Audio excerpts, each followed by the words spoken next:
그런데 예수님께서 바닷가에 오셔서 배를 타시고 그 배 위에 앉으셔서 거기를 강단으로 삼아서 해변가에 있는 사람들에게 말씀을 하시면서, 여기는 고기를 잡는 터인데 씨를 뿌리는 농장이 아니잖아요. 어부의 현장에 와서 농부의 삶의 비유를 말씀하십니다. 너무나 안 맞죠. 성경을 읽다가 이런 것을 발견하면 얼마나 기쁜지 모릅니다. 저는 오늘 본문의 말씀을 9절과 8절을 중심으로 해서 함께 새로운 은혜를 나누기를 원합니다. 시드머니라고 하는 것은 우리가 종잣돈이라고 해석할 수 있습니다. 부의 경영을 위해서 우리는 시드머니를 준비하고, 그리고 그 종잣돈을 통해서 투자를 하거나 이득을 낼 수 있는 어떤 새로운 삶의 방식을 배워가게 됩니다. 하나님의 말씀은 귀라고 하는 청각기관을 통해서 우리 속에 들어옵니다. 그리고 우리 안에서 발화를 해서 그 말씀이 꽃 피어나게 되고 열매를 맺게 됩니다. 오늘 9절 말씀에 있는 귀 있는 자는 들으라 라고 말씀하셨을 때, 우리가 물리적으로 육체적으로 귀가 있는 사람과 없는 사람을 예수님께서 구분해서 말씀하신 것이 아니라는 것을 우리는 이미 알고 있습니다. 그렇다고 한다면 누가 귀가 있는 자인가 라고 하는 것을 질문하고 대답해 봐야지 됩니다. 귀에는 여러 종류의 귀가 있습니다. 제가 제일 먼저 생각한 것은 흘러가는 귀입니다. 어떤 말을 들을 때 한쪽 귀로 듣고 한쪽 귀로 흘려보냅니다. 삶을 살아가면서 우리는 이렇게 흘러가는 귀가 필요합니다. 모든 정보와 언어의 말들의 감정까지 덧입혀가지고 그 말들을 곰곰하게 씻고, 그리고 생각하고 되새김질을 해서 모든 것들을 다 소화낼 수 없기 때문에 우리는 흘러가는 귀가 꼭 필요합니다. 어떤 말이 들어왔다가 다른 귀를 통해서 빠져나가게 되죠. 또 하나의 귀가 있다면 가려운 귀가 있습니다. 디모데후서 4장 3절 말씀에 보면, 때가 이르리니 사람이 바른 교훈을 받지 아니하며 귀가 가려워서 자기 사욕을 따를 스승을 많이 두고 라고 하는 말씀이 있습니다. 가려운 귀라고 하는 것은 누군가 내가 듣고 싶은 말, 내가 좋아하는 말, 그리고 내가 정말 괜찮다고 생각하는 말들을 들려주기를 원합니다. 그 말을 듣는 사람을 자기 사욕을 따르는 사람이고, 그리고 끊임없이 현대인들은 이어폰을 끼고 다니면서 음악을 듣든지 어떤 유튜브를 시청을 하든지 아니면 TV를 보든지 스크린을 바라보게 됩니다. 그래서 자기가 속이 시원해지기를 원해요. 자기의 귀를 누가 좀 긁어주었으면 좋겠다. 또 하나의 귀가 있다고 한다면 순한 귀입니다. 종자가 죽기 전에 인생을 회고합니다. 그리고 사람을 때 30대, 40대, 50대, 60대 이렇게 10대로 나누어서 사람의 나이대로 정리를 했는데, 그 나이 60을 이순이라고 말합니다. 이순에서 이자는 귀 이자고 순자는 순할 순자입니다. 나이 50이 되었을 때 그 사람을 지천명이라고 말합니다. 지천명이라고 하는 것은 하늘의 뜻을 깨달았다는 거죠. 하늘의 뜻을 깨달은 사람은 어떤 말을 듣든지 그 말을 고깝게 듣거나 서운하게 듣지 아니하고, 그리고 반박하려고 듣지 아니하고 그 말들을 다 편안하게 받아들일 수 있는 귀를 가지게 된다는 의미입니다. 우리가 순한 귀를 가지게 되면 하나님의 말씀을 잘 듣게 된다. 들을 귀 있는 자는, 귀 있는 자는 들으라 라고 하는 말씀은 우리가 순한 귀, 하나님의 말씀에 대해서 그 말씀이 내 속에 부딪혀 오고 그리고 그 말씀을 먹었을 때 내 창자가 쓰고 괴롭더라도 그 말씀을 받아들일 수 있는 그러한 순한 길을 가지기를 소원한다 라고 하는 뜻으로 생각해 볼 수 있습니다. 다른 귀가 있다면 못이 박히는 귀입니다. 못이 박히는 귀를 긍정적으로 소화해낸 한 사람이 있고 그 말을 들려준 어머니가 있습니다. 그 사람은 결핍과 두려움과 가난으로 살았던 이하영이라고 하는 작가인데 쪽방에서 살다가 성공을 했습니다. 그리고 이런 제목의 글을 적었습니다. 나는 나의 20대를 가장 존중한다. 그 글의 배경에는 가난하고 찌들은 삶과 두려움과 결핍 속에서 아주 작은 방에서 홀 어머니와 함께 지냈는데 이 아이가 조금 성장하게 되자 잠을 자고 일어나서 기지개를 켜면은 그 기지개 켠 손이 장롱 틈새에 들어가게 됩니다. 그러니까 얼마나 불편하겠어요. 점점 대나무처럼 쑥쑥 자라오는 그 아들이 엄마에게 불평합니다. 엄마, 집이 너무나 좁은 것 같아. 그러니까 엄마가 지혜로운 답변을 하게 되죠. 어떤 답변을 하게 되냐면 그것은 집이 좁아서가 아니라 네가 큰 사람이기 때문에 그러는 거야. 집이 좁아서가 아니라 내가 큰 사람이라고 하는 그 말이 이 작가의 귀에 못으로 박히게 됩니다.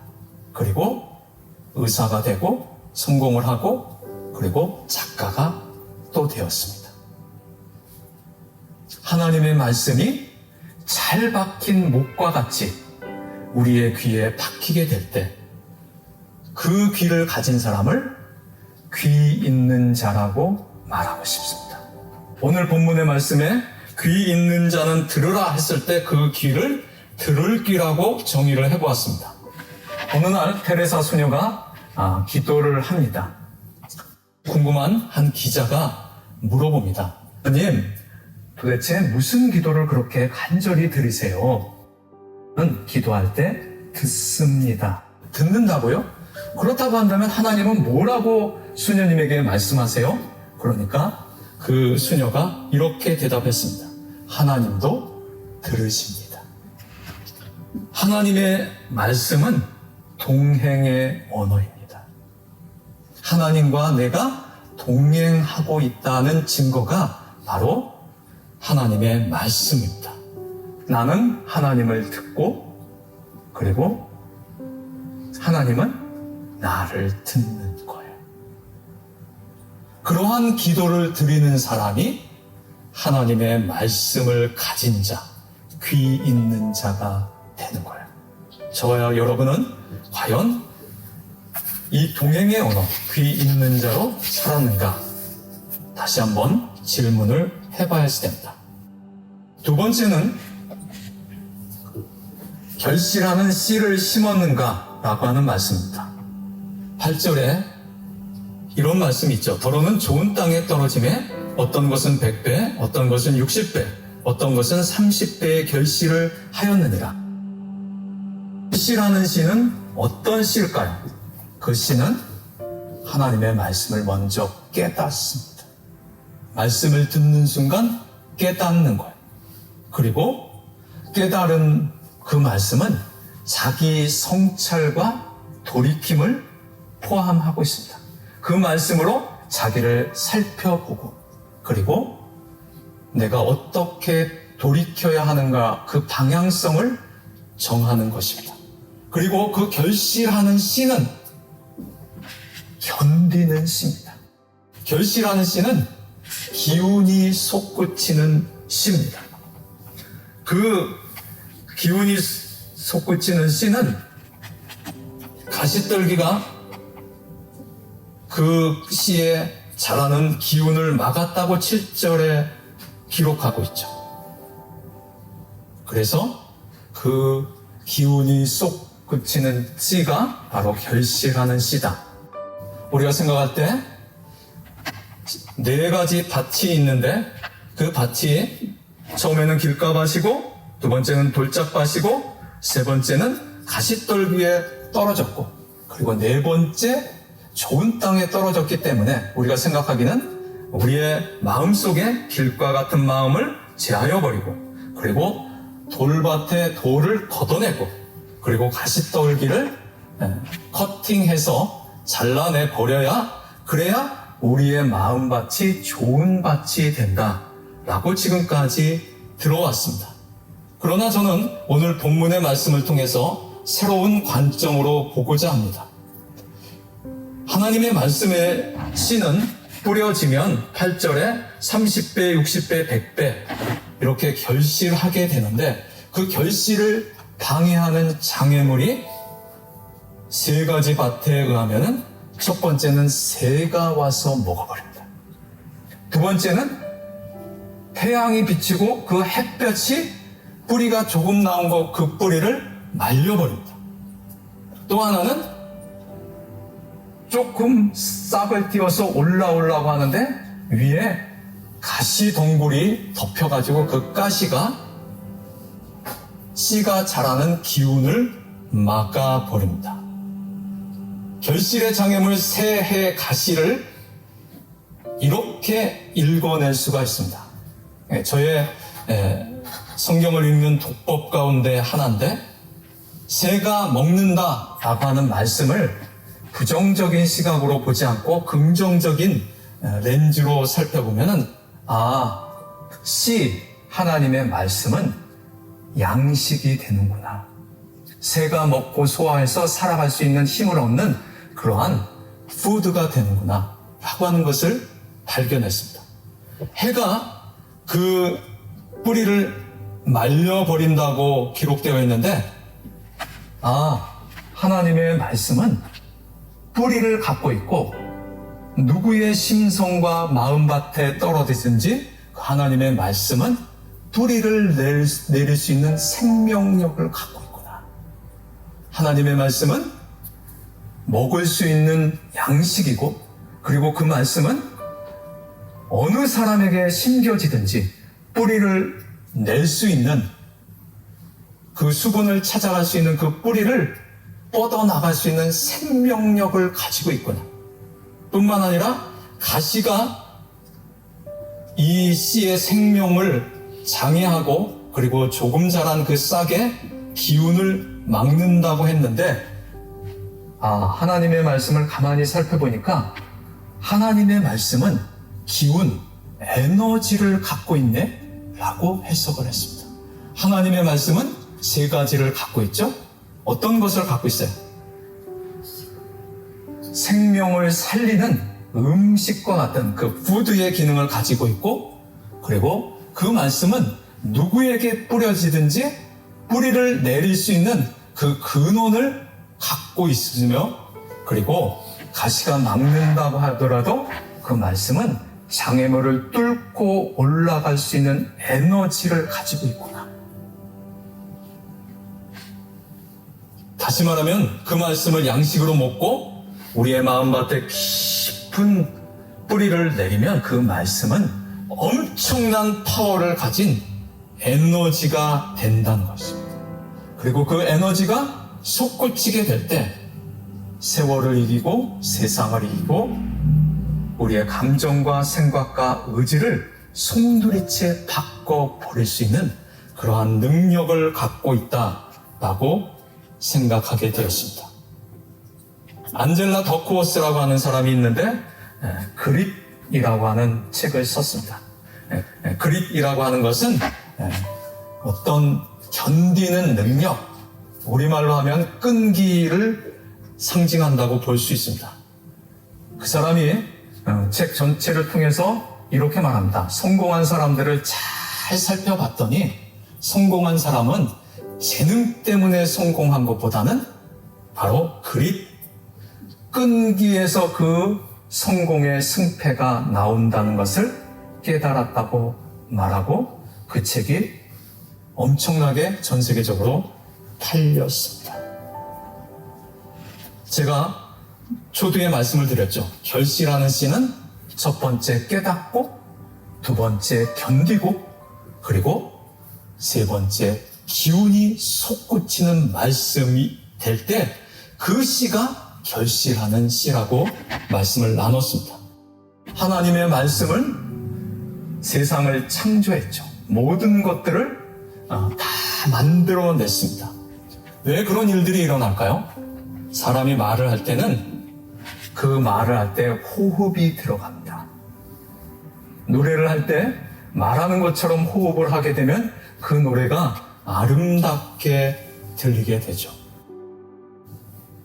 하나님의 말씀은 하나님의 숨이 들어있는 거예요. 그 하나님의 숨이 들어있기 때문에 그 말씀이 창조력이 있는 거예요. 그 말씀이 모든 것을 만들어낼 수가 있는 거예요. 세상의 말이 아니라 하나님의 말씀이 우리의 삶을 바꿀 수 있다는 거예요. 그 말씀을 우리가 어떻게 결실하는 씨로 바꿔낼 수 있을까요? 그 말씀을 읊조려야지 됩니다. 그 말씀을 계속해서 만트라처럼 그렇게 되뇌어야지 됩니다. 하나님의 말씀을 묵상함이 얼마나 기쁘고 즐거운가라고 하는 그 말씀이 시편에 나와 있는 것처럼 그 하나님의 말씀을 묵상한다는 것은 읊조린다는 거예요. 그 말씀을 조그맣게 읊조리기 시작한다. 내게 꼭 필요한 그 말씀을 내가 받았어요. 두려워하지 말라. 내가 너와 함께 함이니라. 그 말씀을 받았으면 그 말씀을 내가 두려움이 찾아올 때마다 읊조리는 거야. 두려워하지 말라. 하나님이 너와 함께 하시니라. 내게 꼭 필요한 그 말씀이 나에게 와서 부딪혀 올 때 그 말씀을 내가 확언을 하게 됩니다. 그러면 내가 말하는 그 숨이 하나님의 숨결이 되죠. 하나님의 사람을 창조하시고 그 코에 생기를 불어넣으셨죠. 뿐만 아니라 예수님께서 부활하신 후에 제자들 앞에 나타나셔서 숨을 내쉬며 가라사대 성령을 받으라 라고 말씀하셨잖아요. 우리는 숨을 안 쉬고 살아갈 수 없지만은 내가 하나님의 말씀을 되새김질하고 그 말씀을 읊조릴 때 그때 내가 말하는 그 말이 하나님의 말씀이 되어서 내 삶을 변경시키고 수정시키고 내 삶을 보다 진화시키고 새롭게 창조할 수 있는 것입니다.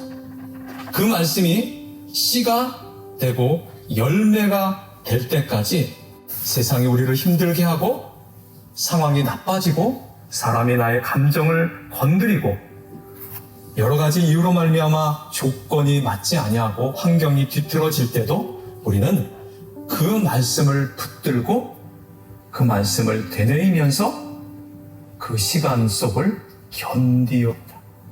하나님의 말씀은 그렇게 견디는 자, 말씀을 깨달을 뿐만 아니라 그 말씀을 가지고 나의 모든 장애물을 견디어내면서 현실 속에서 답답한 우리의 일상 속에서 그 말씀을 붙들고 시간을 보내는 거예요.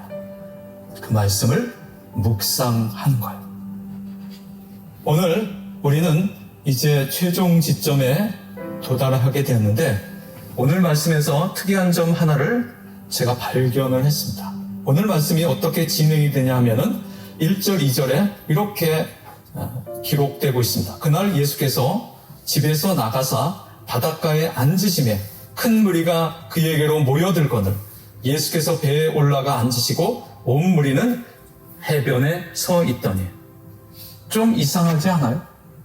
예수님께서 집이라고 하는 한정된 공간에 있다가 그 집을 빠져나오십니다. 그리고 걸어서 바닷가로 나오셨어요. 배를 타시고 그 배 위에 앉으셨어요.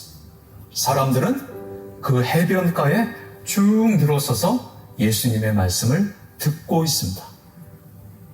왜 이상할까요? 예수님이 저는 이렇게 했으면 좋겠다고 생각을 했습니다. 예수님이 이제 봄이 되어서 씨앗을 뿌리는 그 거리로 나가서 저기서 씨를 이렇게 흩뿌리고 있는 사람을 쳐다보면서, 얘들아, 저기 씨 뿌리는 사람이 있지? 내가 씨 뿌리는 비유를 너희에게 들려줄게. 그 사람을 모델로 해가지고 이 씨 뿌리는 비유를 말씀을 하셨다고 한다면 얼마나 이해하기 쉽고 귀에 쏙쏙 들어왔을까요? 그래, 맞아. 씨는 열매를 맺으면 100배, 60배, 30배까지 맺을 수도 있지. 통상은 한 15배라고 그때 당시의 결실을 이야기하고 있습니다. 그런데 예수님께서 바닷가에 오셔서 배를 타시고 그 배 위에 앉으셔서 거기를 강단으로 삼아서 해변가에 있는 사람들에게 말씀을 하시면서, 여기는 고기를 잡는 터인데 씨를 뿌리는 농장이 아니잖아요. 어부의 현장에 와서 농부의 삶의 비유를 말씀하십니다. 너무나 안 맞죠? 성경을 읽다가 이런 것을 발견하면 얼마나 기쁜지 모릅니다. 왜 그러셨을까요? 그 말씀에는 이러한 의미가 있다고 생각해 볼 수 있었습니다. 예수님께서 어부들에게 제일 앞에 있는 그 제자들에게 말씀을 하신 거예요. 그 가운데 최소한 4명은 어부입니다. 그 어부들에게 말씀하실 때 가장 귀가 쫑긋했던 사람이 누구일까요? 베드로예요. 베드로가 밤이 맞도록 그물을 내렸지만 한 마리도 잡지 못하고 허탈한 배와 그리고 정말 갈 곳 없는 마음을 붙잡고 그물을 씻고 손질하고 있을 때, 그때 예수님께서 오셔가지고 배를 타시고 바닷가로 나가서 베드로에게 이렇게 말씀하십니다. 깊은 곳에 가서 그물을 내리라. 상식적으로 이치에 맞지 않는 그런 말씀이었습니다. 어부의 삶에 살아온 경험과 그리고 자기의 어떤 관점으로는 도무지 이해할 수 없는 말씀이었죠.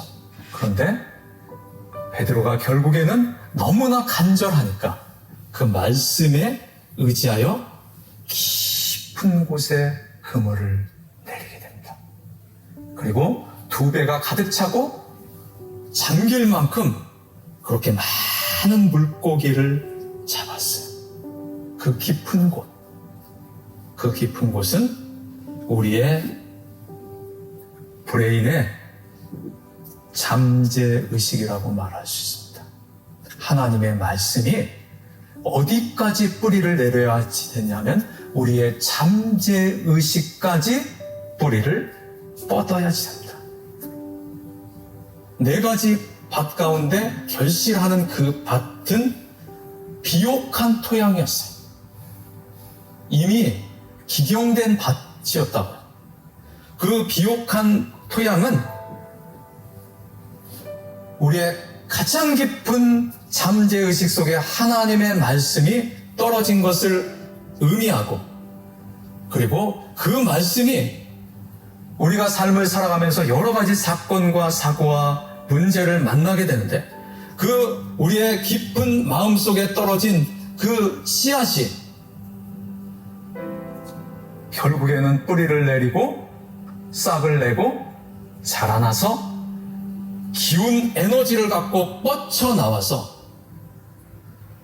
어렵고 힘든 우리의 삶에 결실을 주는데, 그 결실은 복리이자처럼 돌아온다. 100배, 60배, 30배. 다시 말하면 그 말씀을 양식으로 먹고 우리의 잠재의식 속에 뿌리를 내리면 그 말씀이 에너지를 생성하게 되고, 그리고 그 에너지가 우리의 삶을 이겨나가게 한다는 말씀입니다. 마태복음 14장으로 가면은 예수님이 똑같이 배를 타고 제자들과 함께 저쪽으로 건너가는데 예수님은 처음에는 그 배에 타지 않고 계셨습니다. 제자들이 풍랑이 일어나는 것을 헤치면서 가는데 저쪽에서 희귀무려한 어떤 그림자가 비치던지 점점 가까이 오는데 유령처럼 보였습니다. 유령이라고 하는 것은 사람들이 그것을 예측할 때 인식해내지 못하는 그런 존재나 사건이나 어려움을 유령이라고 말하는 거예요. 결국에는 그 존재가 예수님이라는 것을 발견하게 됐죠. 베드로가 말합니다. 만일 주시어든 나를 명하여 무리로 오게 하소서. 그때 예수님이 뭐라고 손짓하십니다. 베드로가 그 바다 위를 걸어서 예수님께로 갑니다. 어떻게 이런 일들이 가능할까요? 하나님의 말씀이 어떤 능력과 파워를 가지고 있는지 베드로는 밤이 맞도록 한 마리도 잡지 못한 그 어부의 삶의 현장에서 그 말씀의 위력을 경험을 했습니다. 그리고 그 말씀이 베드로의 귀에 박힐 뿐만 아니라 그 말씀이 양식이 되어서 위장까지 내려갔고 그리고 그 말씀이 위장 깊은 곳으로부터 베드로의 브레인 두뇌 속의 잠재의식까지 뿌리를 뻗어나가게 됩니다. 그 하나님의 말씀이 사람이 무리를 걸을 수 없다는 그러한 상식을 깨트리고 그 말씀이 베드로를 부를 때 그 말씀을 따라 무리를 걷게 됩니다. 이것이 결실하는 시예요. 내가 하나님의 말씀을 귀퉁으로만 들었는가? 그 하나님의 말씀을 걸러서 들었는가? 아니면은 내가 듣고 싶은 말만 듣는 그 귀를 가졌는가? 아니면 그 말씀을 모두 다 흡수하겠다고 하는 그 이순의 귀처럼 순한 귀를 가졌는가? 하나님의 말씀을 들을 때 그 말씀이 잘 박힌 못처럼 내 뇌리 속에 박혔는가? 그리고 그 하나님의 말씀을 듣는 기도를 드리는 그 테레사 수녀처럼 그렇게 듣는 기도를 드리고 하나님도 말씀하시는 것이 아니라 테레사 수녀를 들었을 때 그 침묵과 묵상 가운데서 그 말씀이 발효가 되는 거예요. 그 발효된 씨앗이 버드, 싹을 내고 올라오기 시작합니다. 그리고 세상이라고 하는 그 환경과 조건이라고 하는 그 우리 앞에 펼쳐진 그 문제를 뚫고 나가는 거예요. 그 말씀이 풍랑과 같이 우리를 덮어오는 그 현실을 이겨내고 견뎌내기 시작하는 거예요. 그 말씀을 읊조리고 묵상하고 만트라처럼 내가 그 말씀을 되뇌일 때 하나님의 말씀을 공부하는 것이 아니라 그 하나님의 말씀이 나를 가르치는 거예요. 그게 결실하는 씨예요. 성경을 깊이 공부하고 싶습니까? 그것을 내려놓고 하나님이 말씀이 나를 가르치도록 하는 거예요. 내가 이해할 수 없는 현실이고 조건이고 환경이고 힘든 상황 속에 있지만은 내가 이 어렵고 힘든 계절을 그 말씀의 씨를 붙잡고 견디고 이겨나가겠다. 그 말씀은 기운이 있고 에너지가 있는 말씀입니다. 그 말씀은 하나님의 숨, 호흡을 갖고 있습니다. 그 말씀은 이미 우리의 속에 들어와 있고 그 하나님의 숨을 성령이라고 말합니다. 내가 하나님의 말씀을 읊조리고 묵상하고 되새김질할 때 우리는 성령으로 숨을 쉬고 있는 것입니다. 그리고 그 하나님의 숨이 우리의 환경과 현실을 바꿔버리는 거예요. 그게 바로 결실하는 씨를 가진 사람입니다. 우리가 오늘 들은 말씀을 쫓아서 이 씨 뿌리는 비유가 지금까지 계속 들어왔던 통념적인 우리가 이미 알고 있는 그 스토리와 그 흐름을 가지고 우리 속에 늘 맴돌고 있었지만 오늘 우리가 새롭게 이 말씀을 접근하고 다가가서 이 말씀이 이렇게 깊은 뜻이 있었구나. 나도 말씀의 씨앗이 내 잠재의식 속에 뿌리를 내릴 때까지 무릎을 치면 발이 올라오는 것처럼 그 하나님의 말씀이 내 속에 깊이 뿌리를 내려서 그 말씀의 능력, 그 기운, 그 파워가 우리의 어렵고 힘든 모든 세월들을 이겨나갈 수 있는 에너지가 되었으면 좋겠습니다.